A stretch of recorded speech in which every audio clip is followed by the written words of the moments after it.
Hubo militares que tuvieron gestos democráticos, que respetaron el Estado de Derecho, que lo manifestaron públicamente, y tenemos la posibilidad, el honor, la suerte de poder conversar esta tarde aquí en Infobae con el general Martín Balsa.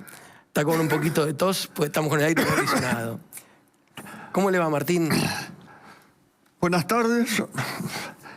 Es para mí un privilegio poder compartir con ustedes esta breve charla. Soy un veterano más de Malvinas. Exactamente. Lo único que no digo aclarar, sino manifestar, es que yo antes de Malvinas conocí la guerra. Debo ser quizás el único que fue a Malvinas habiendo tenido una experiencia de acciones de guerra. ¿Cuándo había sido? En el año 1970, yo era un joven capitán. Sí. No un viejo de 91 años como ahora. Y estuve casi un año en el Medio Oriente, en Jerusalén. Conocí todo Israel. La misión nuestra era el Canal de Suez, que era la frontera con Egipto. Conocí el Líbano, Siria, Jordania, y muchas acciones de guerra, sobre todo de bombarderos. La mayor parte era la Fuerza Aérea israelí, pero también algunos Sukhoi 15, los viejos, que ahora no sé, van por el Sukhoi 100 y pico, por parte de los egipcios, y que a veces lo sufríamos nosotros, porque las posiciones nuestras, como observadores de Naciones Unidas, estaban próximos a los búnkeres israelíes. Quiere decir que en Malvinas tenía una experiencia de acciones de guerra, una guerra que no fue la mía. Y no quiero... Y yo creo que en una guerra la interpretación del hecho está acorde con el puesto que tenía. Claro. Yo respeto la opinión de un soldado. Después voy a echar un párrafo por mis litoraleños, ¿no es cierto? Exactamente. Pero un soldado, el sargento, tienen una visión. En la medida que yo en la guerra de Malvinas no era capitán, era teniente coronel en el último año. Claro. Había conocido la guerra, estuve superior, de manera que muchos desastres de lo que usted dijo, yo hubiera querido darles un libro a todos, Pásemelo. pero no puedo porque está agotado. Hace más de dos décadas yo escribí este libro. Acá está. Mirá. De manera que muchas de las cosas... Siempre me digo que el que ve la película Rescaten al Soldado Ryan tiene una interpretación de la Segunda Guerra Mundial de una patrulla de 15 a 20 hombres que van a rescatar a un soldado. Claro. Pero cuando termina la película de la Segunda Guerra Mundial, nadie sabe nada. Claro. Lo mismo ocurre en Malvinas. Yo respeto la interpretación de un soldado, de un sargento. Yo era jefe de una unidad táctica, el Grupo de Artillería 3, pero también en el comando de Puerto Argentino era el asesor de todos los fuegos terrestres, de manera que tengo una visión en Cinemascope. ¿Sabe que yo doy mi visión? Leo la tapa del libro, que es impresionante, el subtítulo del libro.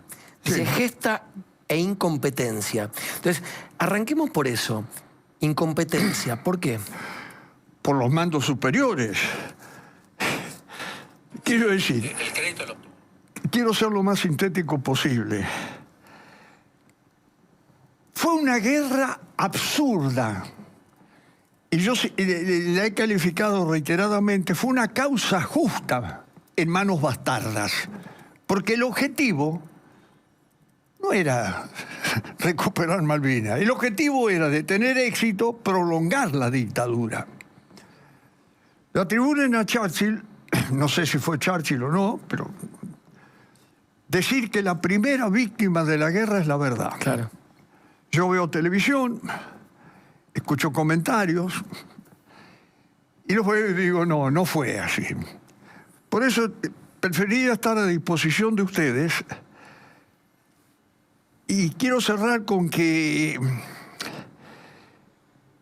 para tener la más mínima posibilidad de éxito en una guerra insular, hay que tener control total del aire y del mar, que era totalmente británico y Exacto. comprensiblemente británico. Si eran fuerzas de la NATO. Esa fue la primera inconsciencia de una de las tantas que tuvo. Y la ingenuidad o incapacidad de los altos mandos se da también en que apreciaron que el Reino Unido no iba a reaccionar, lo cual era desconocer la historia de las guerras y del Reino Unido. Pero no era muy ingenuo, no era de un desconocimiento absoluto eso. Pero total, absurdo, de una incapacidad total. En mi opinión, yo estoy dando una interpretación, puedo estar equivocado y acepto otras. Pero Martín, así cerramos cada uno de los temas. ¿No había nadie en la Argentina militar en ese momento que lo case a Galtieri y le diga, maestro, mire que esto es una locura absoluta por esto que usted recién destacaba con tanta claridad? ¿No lo frenó nadie o no quiso frenarlo nadie? Yo era teniente coronel. Pero después y como conversó... había hecho, no solo conocía, había hecho estudios superiores, sí. No desconocía lo que le estoy diciendo, pero mi responsabilidad era... Tomé conocimiento a las 8 menos cuarto, cuando entro en mi unidad, un sargento me dice, se enteró, recuperamos Malvinas, o tomamos Malvinas. Me enteré eso el 2 de abril, 7:45 aproximadamente. El martes 13 de abril yo estaba con mi unidad en Malvinas, es una prueba de la improvisación. Tuve una suerte. Como la unidad tenía un sistema de incorporación trimestral, se incorporaba a la clase por fracciones. Claro. Entonces yo tenía... Recién usted decía 15 años, discúlpeme. Yo fui con soldados... No, 15 no. No. 18, 19. Soldados instruidos que tenían casi entre 18 y 19 años. Y 2 o 3 que tenían 20 porque habían pedido prórroga. Claro. Pero estaban instruidos, sobre todo en combate nocturno, que al final fue lo que... Pero sí hubo unidades que fueron con soldados con un mes de instrucción.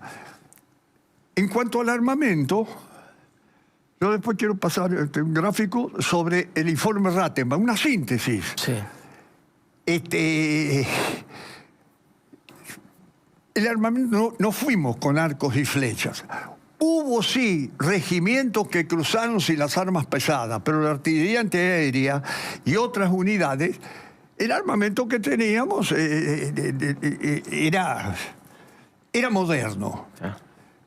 Y en esto, yo después quiero pasar, cuando usted me diga, una placa de lo que dice el informe Rattenbach.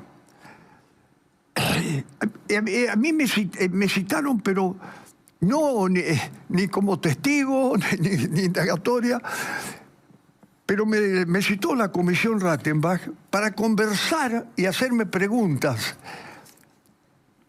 Y hay que ver lo que dijo Rattenbach de los jefes de unidades. ¿Qué dijo? Y de las unidades.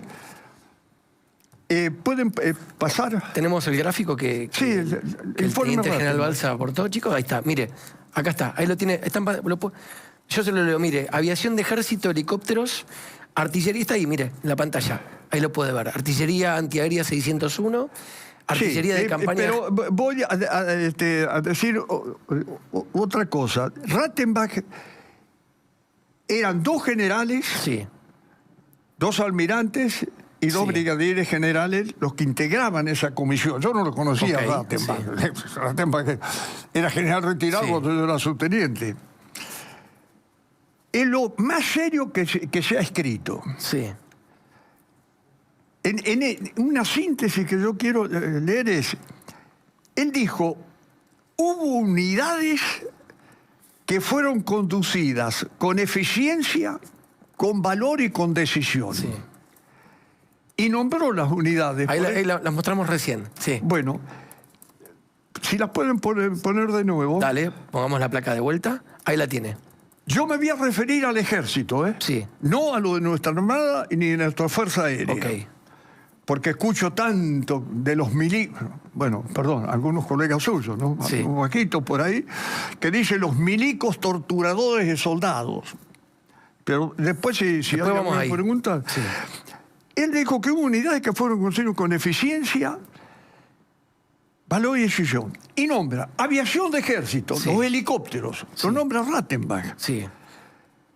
La artillería antiaérea 601, que no era la mía, era de Mar del Plata, con misiles y cañones modernos. Por eso perdieron ellos 14 o 15 aviones. Claro. La artillería de campaña, del grupo artillería 3 y 4, del 3 no voy a hablar porque era el mío. Ok. Lo que dice ahí que estuvo el de Rattenbach. Pero, Y el 4, el escuadrón de caballería blindado 10, las compañías de comando 601, 602 y el regimiento 25. Y termina Sí. Rattenbach con esto.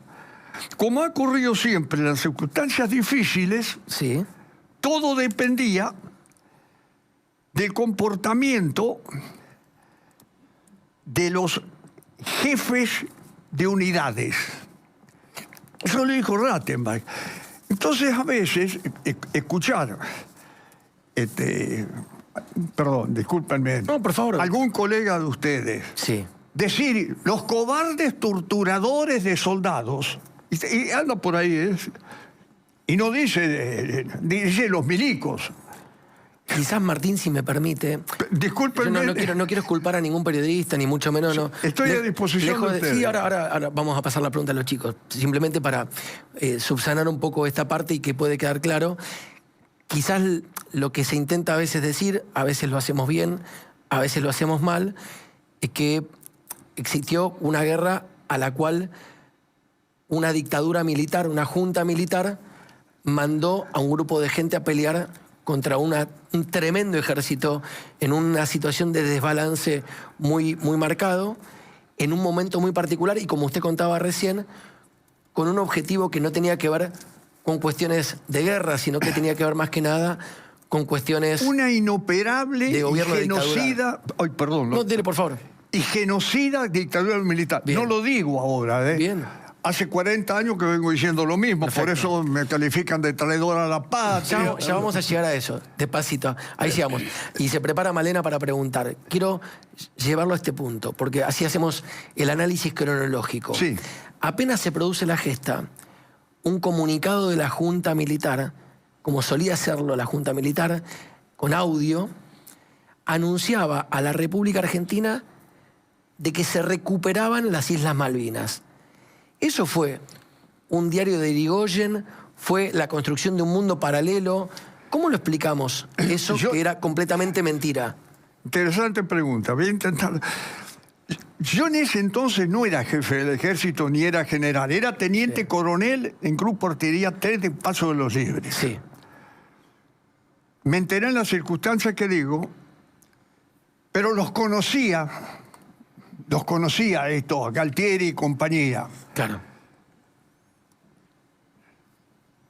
Como uno más, fui a pelear por ese sentimiento de algo incuestionablemente argentino, desde el punto de vista La soberanía. histórico, Sí. geográfico y jurídico. Sí, Era una aventura, porque yo no podía ignorar las fuerzas, porque había conocido también parte de ejército. Fuimos a pelear contra una porción de la OTAN con todo el mundo en contra, excepto el apoyo formal de algunos países latinoamericanos y otros. claro.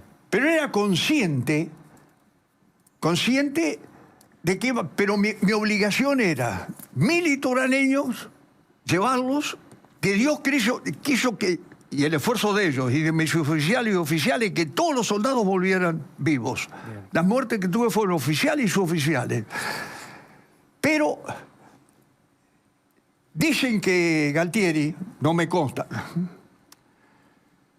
en esa plaza repleta, que no fue a avivarlo, en mi opinión, a Galtieri, Claro que no. fue ese sentimiento Malvinas. Yo lo viví en Paso de los Libres, en la plaza esa tarde. Dicen que en un determinado momento Galtieri saludaba y saludó con las dos manos. Y un militar de atrás, me contaron, le dijo, con una sola mano, general. Para que no se parezca. Pero claro, le aplaza. Aclaremos por qué. Porque se parecía Claro, a Perón. Perón levantó y dijo, con una sola mano. Hubo un sentimiento, hubo un canciller. La guerra es esencialmente político. Fue un fracaso de los militares, de esa junta genocida, y también de muchos civiles. El canciller Costa Méndez, era Costa Méndez, Sí, sí. claro. Me contaron, no me consta, pero como siendo ustedes buenas fuentes, en un almuerzo en Buenos Aires dijo, en enero del 82, soy el canciller que va a recuperar las Malvinas. Y ese fue uno de los que aconsejó Que también. lo fogoneó a Galtieri. Sí, no, pero fue un bien, según información después, en ese momento, el entonces de Gobernanza no lo conocía. Sí. Era un viejo proyecto de Macera, que se lo vendió a Anaya. Entonces, Galtieri y Anaya, con un certificado de defunción apócrifo, lo echaron al presidente Viola. Claro. Pero el compromiso de Galtieri era que iba a apoyar a Anaya en la recuperación transitoria de Malvinas. Male de los Ríos quiere preguntarle. Male. Martín, sobre el tema de la conducción estratégica, ¿en qué momento, parece casi una obviedad, pero en qué momento notaste la parte del deterioro de la derrota militar? ¿En qué momento dijeron, lamentablemente no podemos seguir adelante con esta misión? Yo en teniente coronel, también Acá, para acá. había hecho la Escuela Superior de Guerra acá, una Escuela Superior de Guerra en el extranjero. Sí. Descartaba que era una aventura. Pero ¿qué podía hacer yo? Ir y combatir por un sentimiento y cuidar a mis soldados y mis oficiales. Es cierto eso. Porque le decía, ¿cómo puede ser que nosotros, una flota de superficie sobre todo, que se borró del combate, Anaya, borró la flota, la Armada combatió muy bien con el Batallón de Infantería Marina número 5. ¿Un poquito de agua quiere? No. Porque combatió en el marco del ejército. Muy bien, la mejor unidad de infantería fue el BIN 5. Y la aviación naval. Pero la flota de superficie se borró. Claro. Entonces, después del verano podemos hablar después. Pero yo era consciente de eso. Eran las fuerzas de la organización del Tratado del Atlántico Norte, que no la podía desconocer el canciller. Se creó, creo que en enero del 49, la organización del Tratado del Atlántico Norte. ¿Pero cuándo fue ese momento, como le dice Malena, en el que usted dice, esto ya está? Mire, el 1 de mayo, a las 4:45, porque miré el reloj, me acuerdo bien, un estruendo en la zona del aeropuerto. Mi posición en artillería estarían aproximadamente 2.000, 2.500 metros. Una explosión, un bombardero de gran altura. Lanzaron 24 bombas. Después me enteré que eran 24. Lo que en ese momento fueron las explosiones. Claro. Desde 10.000 metros de altura. Sí. Los radares no pudieron detectarlo. Ese mismo día, entre las 10 y las 12, se producen 2 ataques con los Sea Harrier. Uno con 5 aviones y otro con 4 aviones sobre Puerto Argentino, pero fundamentalmente sobre el aeropuerto, porque el objetivo era el aeropuerto para evitar, Claro. como quedó, rompieron todo menos la pista, que quedó operativa toda la guerra. Vi los bombardeos. De los 5 y 4, de esos 9, la artillería antiaérea, que no era la mía, que tenía buen material, derribó 3 aviones. Perdieron 3 aviones de los 9. Por supuesto que los recuperaron. La supervivencia era total. Ellos hicieron un cerco naval y aéreo. La guerra no empezó el 2 de abril. La guerra empezó el 1 de mayo a las 4:45. el 2 de abril, desde el 14 de marzo, el desguace de una fábrica ahí, todo fue conflicto, aún el 2 de abril. En los conflictos puede haber alguna acción. Una acción bien preparada fue el 2 de abril, hubo un solo muerto nuestro. Era un grupo de infantes de marina británicos, muy reducido, con armas livianas. Se podía, y con esto cierro, porque en el Medio Oriente hay una cosa era ocupar transitoriamente, sí, ocupar transitoriamente, como fue, pero la otra era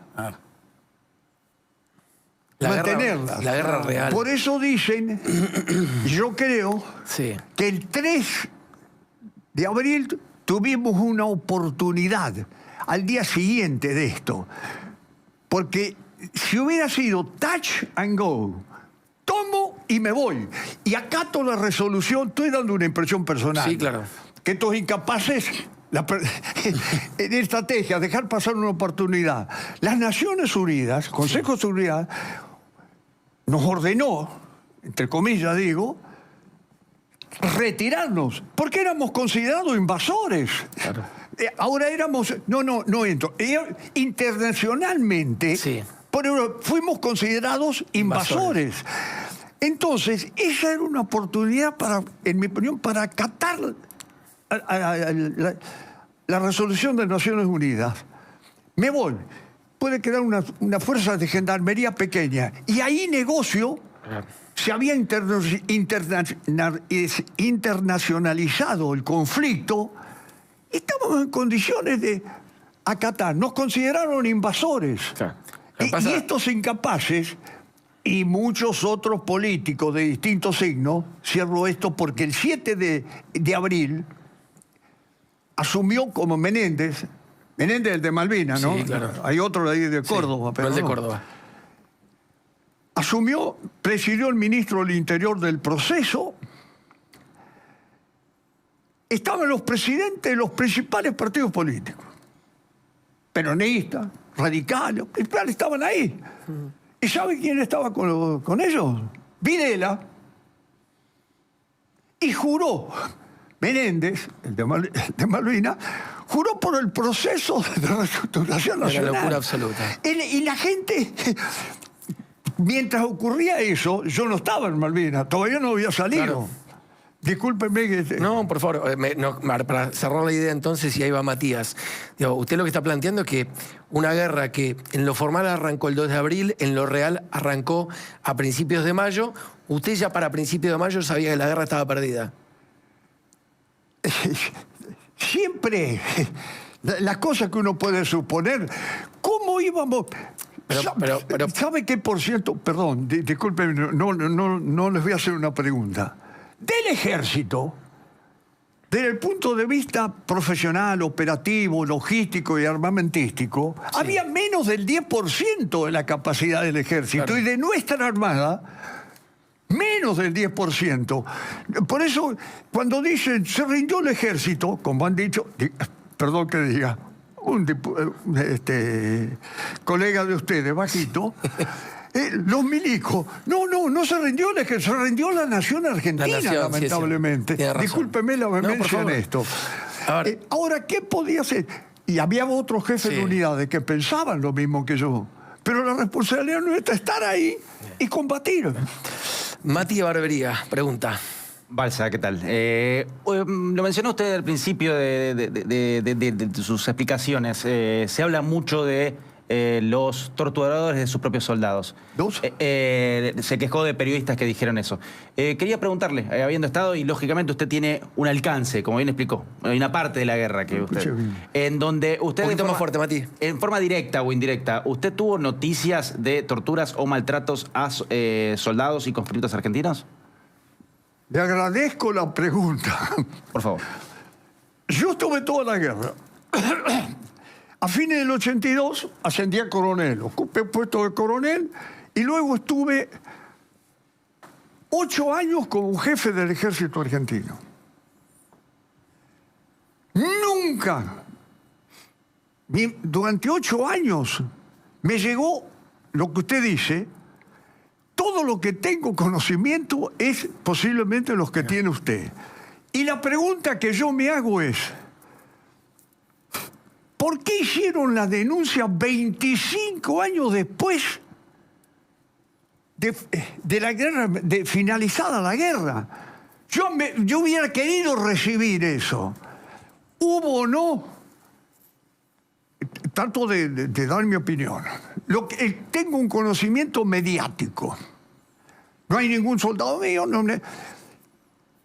Si ocurrieron esos casos, tendrían que haber sido sancionados con el máximo rigor en su momento. ¿Por qué esperaron 25 años? Escuché que un político dijo, es que los soldaditos tenían miedo. Perdón, mis litoraleños, la masa correntinos, formoseños, chaqueños y misioneros, no eran soldaditos, eran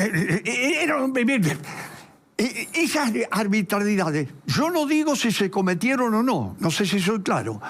Pero ¿por qué 25? Que tenían miedo que tuvieron gobiernos constitucionales después del presidente Alfonsín. ¿Por qué no se hizo? Y el conocimiento que tengo yo acá es mediático. Una jueza si estoy equivocado, ruego me disculpen. Una jueza de Río Grande procesó a 5 o 6 oficiales del regimiento de infantería 5 que estaba en la otra isla, que no entró en combate al regimiento. Son veteranos de guerra, sí, pero no entró en combate, pues no, en la otra isla no hubo combate. El 5, por torturas.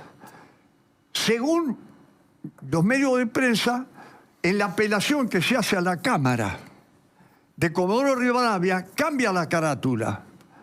Pone, creo, vejaciones en lugar de tortura. Incursioné un poquito en abogacía. Mi padre quería que fuera abogado, pobre viejo, lo defraudé. La tortura puede tener hasta 25 años, un crimen de lesa humanidad. La otra creo que tenía un máximo de 6 años. Es decir, eso estaría vigente en estos momentos para decisión de la Corte Suprema de Justicia. Sería judicializable hoy. Claro, por eso no puedo dar otra opinión. No sé si he sido claro. No, es muy claro y permita, y voy spoileando un poquito, adelantando un poco algo que vamos a compartir. No es menor que usted, que tuvo la valentía de reconocer por primera vez públicamente, siendo una autoridad tan importante, teniente general y jefe del Estado Mayor del Ejército, decir públicamente en la Argentina lo que había hecho la dictadura militar, le da un carácter muy importante a esta respuesta que recién, en términos de pregunta, le consultaba a Matías.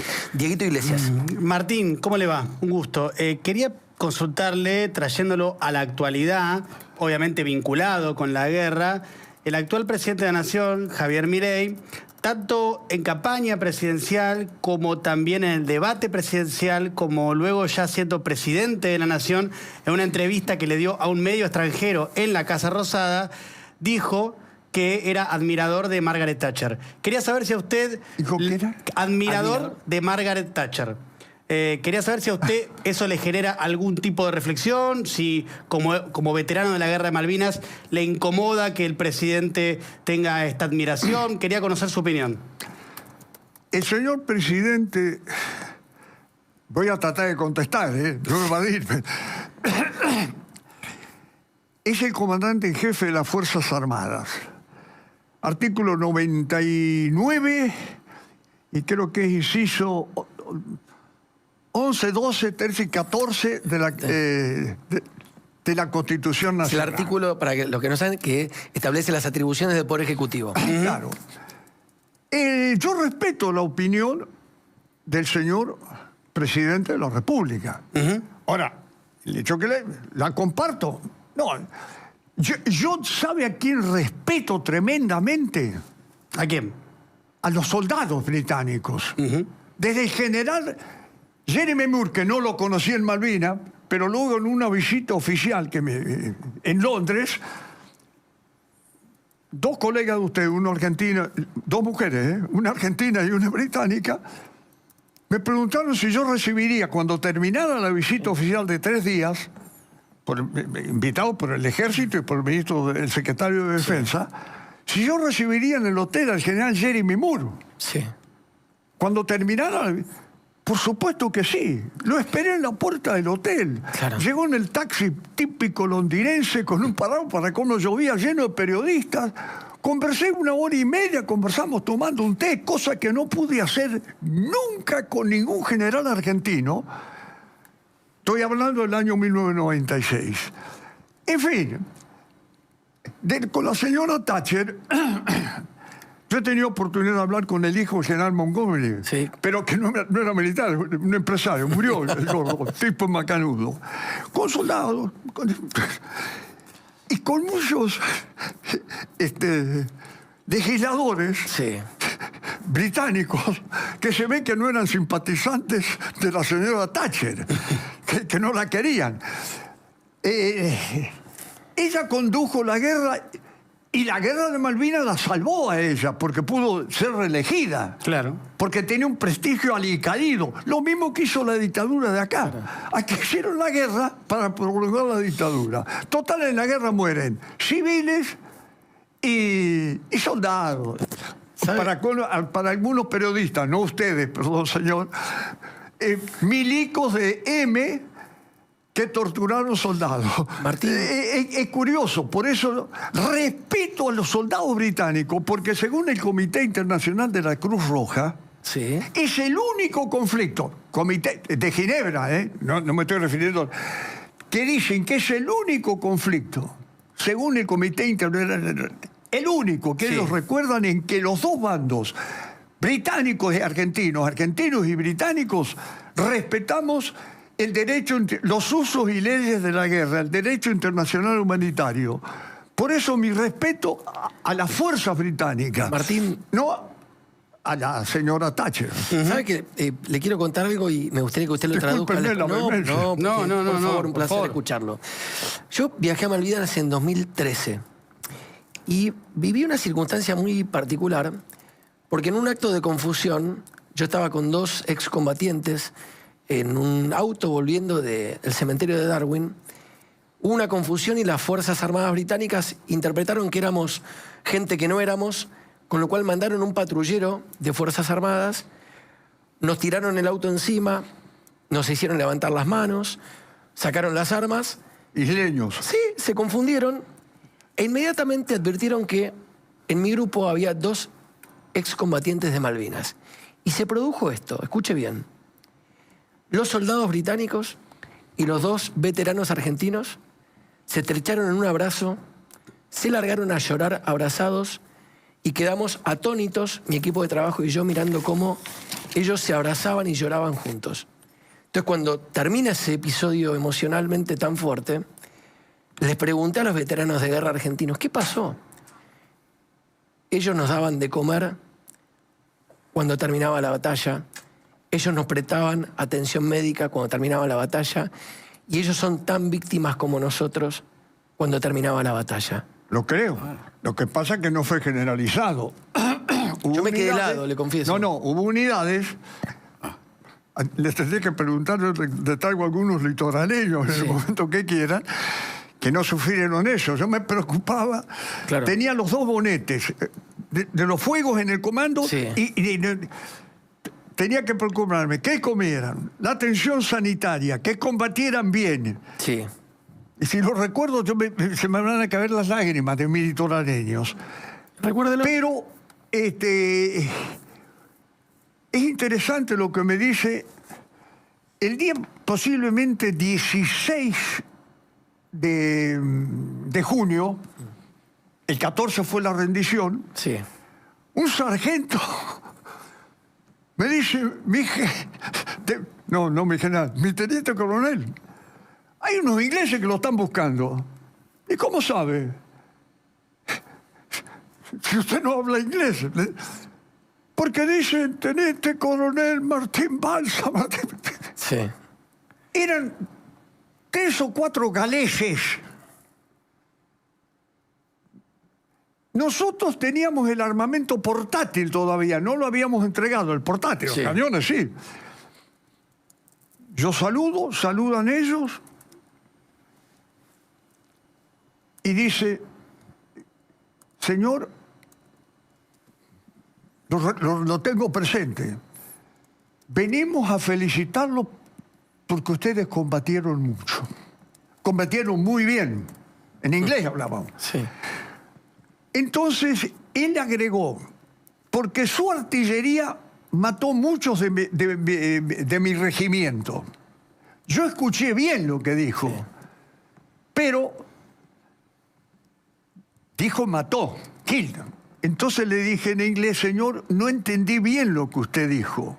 Se miraron los dos galeses y repitió, no, que su artillería produjo muchas bajas. Claro, lo arregló. Ah, le digo, no, yo había entendido mal, porque no vine a matar, vine a combatir.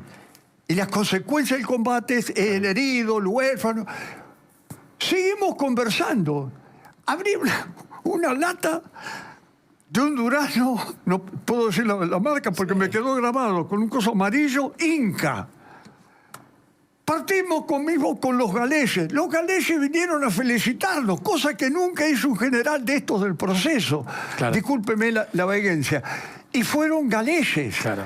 Por eso se respetó la dignidad del adversario. Nosotros respetamos. Yo tuve un mes prisionero de guerra. Claro. Mis soldados no, los pusieron en un buque y los trajeron. Martín, yo quisiera que cerremos esta conversación, primero dándole las gracias y después viendo juntos un video que fue muy importante para la República Argentina, que ocurrió a mediados de la década del 90, cuando usted se presentó en quizás el programa periodístico más visto de la televisión argentina, a decir algo que ningún otro militar con rango se animó a decir, habiendo pasado tan poco tiempo de la recuperación democrática. Mirémoslo juntos. Quiero decirles como jefe del ejército que asegurando su continuidad histórica como institución de la nación, asumo nuestra parte de la responsabilidad de los errores en esta lucha entre argentinos que hoy nos vuelve a conmover. Asumo toda la responsabilidad del presente y toda la responsabilidad institucional del pasado. Martes 25 de abril de 1995. Cosa que yo dije en eso, ese día, esa noche, en ese programa, las empecé a decir cuando asumí el 4 de noviembre de 1991. Ya fui diciendo en el 92, 93, 94, en egresos de oficiales, en egresos de suboficiales, el día del ejército. Nunca nadie, ningún político, de tal o cual partido, ninguno. Y hoy, eso que se llamó autocrítica, que nunca llamamos así, sino mensaje institucional del ejército, porque fue el ejército el que lo dijo. Claro. El jefe del Estado Mayor del Ejército. Yo pensaba decir eso el 29 de mayo del 95, el Día del Ejército. Pero había salido algo en el diario La Razón que volvían a decir que en Campo de Mayo había enterrados, los jueces mandaban, nosotros colaborábamos con la justicia, cavaron todo Campo de Mayo, nunca encontraron nada, pero no era contra mí. Claro. Y ahí había también una cuestión de esa y dije, en el diario La Razón, era la quinta, yo terminaba de almorzar y el diario decía, incomprensible silencio del ejército, por esa cuestión. Llamo a un general, porque lo conocían 5 ese mensaje, nada más, 5, y ningún presidente ni ministro. Y le dije, lo que dice este diario tiene razón. No era un problema con nosotros, pero tenía razón, porque seguían... Y dije, lo que iba a decir el 29 de mayo lo quiero decir hoy. Bueno, saqué las ideas fuerzas, además lo había dicho ya veces, pero para el ejército. Y yo creí que ya el ejército, no solamente yo, lo habían dicho los comandantes de cuerpo, los comandantes de brigada, los oficiales que constituyen la columna vertebral de los ejércitos, el cuadro de suboficiales. Y dije, lo voy a decir hoy, por esto. Llamé a un general, unos 2 tenientes coroneles, un mayor y otro mayor que lo tipeó. Porque yo le di un bosquejo que tenía, ideas, fuerzas, le digo, trabajen en esto ustedes, la técnica en Estado Mayor, y yo voy a trabajar solo en... Nos juntamos, compatibilizamos, yo lo tenía bien.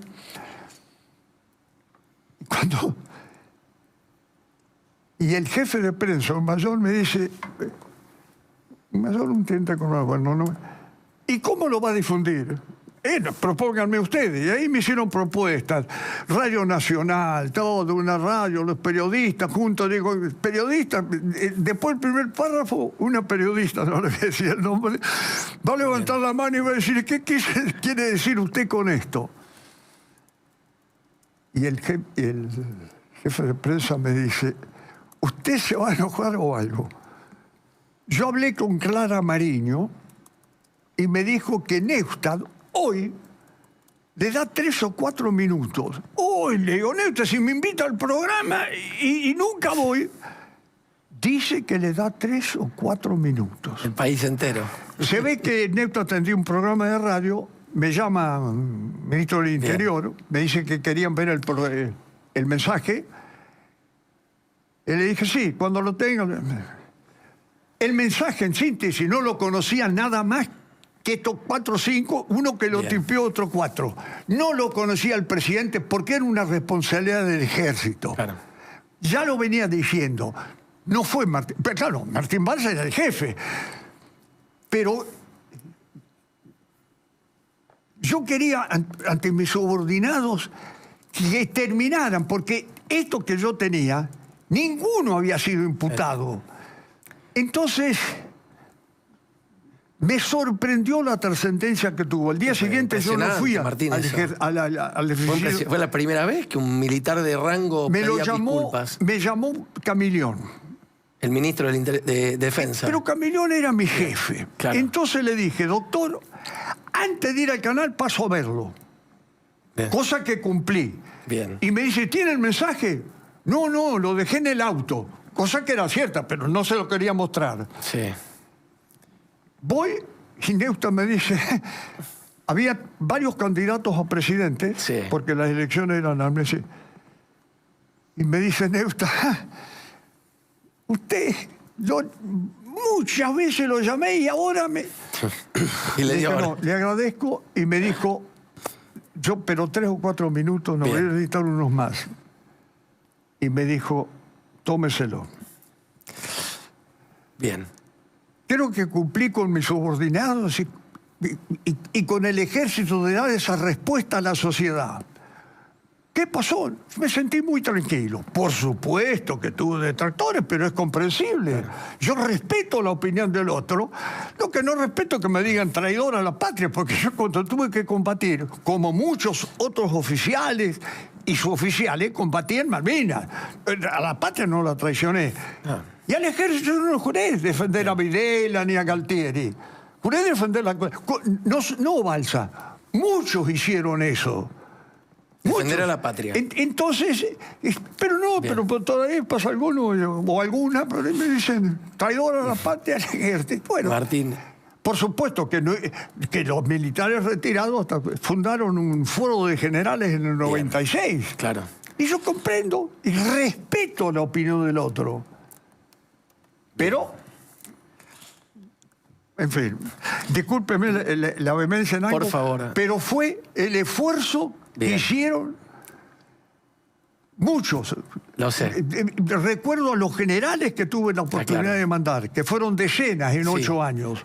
A los oficiales y a los suboficiales. Bien. Martín. Sí, pero quiero, una vez más, cada vez que estoy en un programa de televisión lo digo. Permítanme, a todos los veteranos. Hoy es un día para los católicos, para los cristianos, Jueves Santo, pero lo he dicho siempre. Esta noche o mañana, las Pascuas, que todos los argentinos, sin distinción de religión, coincide con la Pascua judía también este año. Claro. De manera que, según el credo que tengan, una oración por todos los caídos. Bien. Porque esos que están en el cementerio de Darwin, o en las heladas aguas del Atlántico Sur, siguen viviendo en el pueblo argentino. Bien. Un abrazo grande, muy especial, a mis litoraleños. Y compartan o no, la guerra, siempre es mejor el sendero de la paz que el sendero de la guerra. Lo dijo un general.